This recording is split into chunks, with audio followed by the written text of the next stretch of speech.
অবৈধ অভিবাসী ইস্যুতে ফের কেন্দ্রীয় সরকারের বিরুদ্ধে অল ইন্ডিয়া মজলিস ই ইত্তেহাদুল মুসলিমিন মিম এর প্রধান আসাদুদ্দিন ওয়াইসি ক্ষোভ প্রকাশ করেছেন। ভারতের বিভিন্ন প্রান্তে বাংলাভাষী মুসলিমদের আটক ও বাংলাদেশে পুশব্যাক নিয়ে তিনি তীব্র প্রতিবাদ জানিয়েছেন। সম্প্রতি সামাজিক যোগাযোগ মাধ্যম এক্সে পোস্ট দিয়ে ওয়াইসি বলেন, কেন্দ্রীয় সরকার সংখ্যালঘু ও দরিদ্র শ্রেণীর উপর পরিকল্পিতভাবে নিপীড়ন চালাচ্ছে। এই সরকার শক্তের কাছে দুর্বল আর দুর্বলের কাছে শক্ত।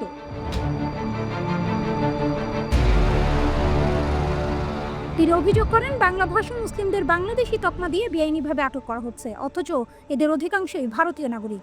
এরা নির্মাণ কর্মী, পরিচ্ছন্নতা কর্মী, এরা দরিদ্র শ্রেণীর মানুষ। এদের অনেকের পক্ষে পুলিশের অন্যায়ের বিরুদ্ধে মুখ খোলা বা আইনি লড়াই চালানো সম্ভব নয়। সেই দুর্বলতাকেই ব্যবহার করছে প্রশাসন।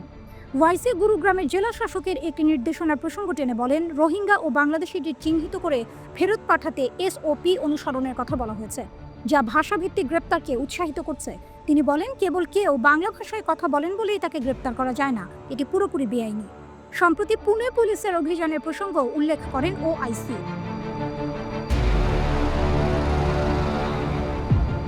বুধবার পেট এলাকার একটি রেড লাইট জোন থেকে 5 নারীকে গ্রেপ্তার করে পুলিশ।